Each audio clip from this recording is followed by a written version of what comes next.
Fingers crossed this fourth seeding will be the one. This is just dynamite soil condition. That millet can actually sit down in all these little muddy dimples.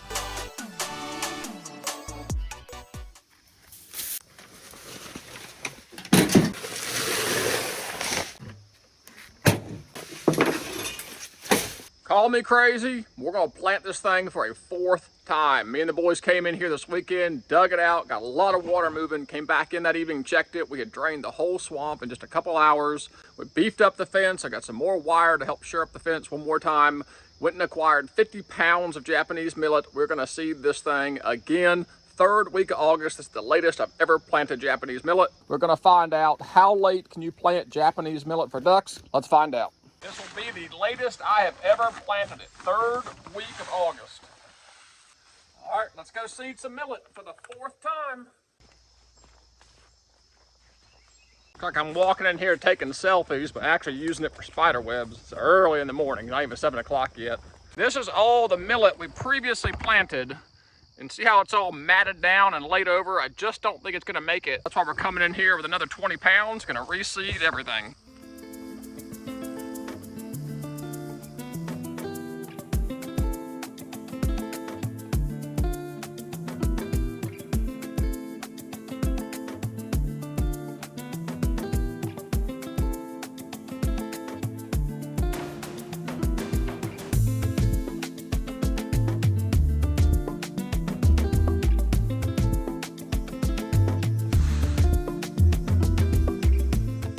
This is all the rice we planted.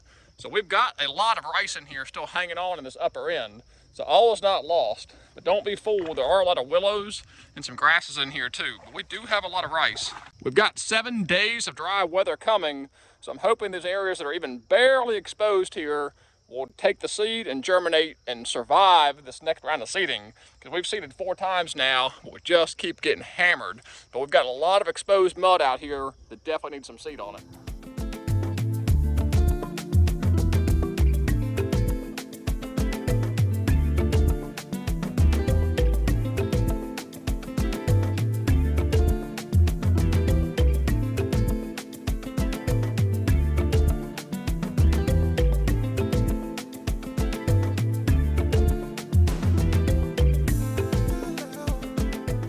Because it's been drained down so much, the bottom's actually pretty hard. It used to be really hard to walk in here, but the more you drain something, leave it dry in the summer, the bottom gets harder and harder, gets easier to work in. Forecast shows 8 days of dry, 80s and 90s weather. Fingers crossed we can keep moving this water that's coming in here. A week of establishment will let this millet germinate, get on up to some level of maturity. Fingers crossed this fourth seeding will be the one. We have got a lot of rice in here, and we've got some smart wheat in here. We do have some volunteer millet in here starting to head out. So between this, the rice, and this one more seeding of Japanese millet, maybe we'll have some duck food in here this year. You can see how much millet we had coming in. Some of this may still stand up and be just fine. We went ahead and came in here and of course overseeded it just in case it doesn't. So I think maybe 20–30% of this might survive, but with 3 foot of water pressure on it, I'm afraid it broke a lot of these little young plants here. They're just not gonna make it. But this Japanese millet is very forgiving of these conditions. It loves wet, moist soil. All that seed has to do is lay there. It'll germinate within a day or two. It germinates really quickly, does not have to be incorporated into the soil.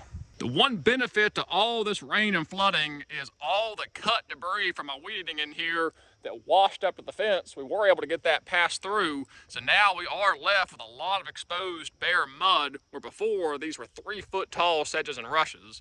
So maybe it'll be a blessing in disguise that we've got some of this debris out of the way. We'll get one late seeding in here that'll last until duck season.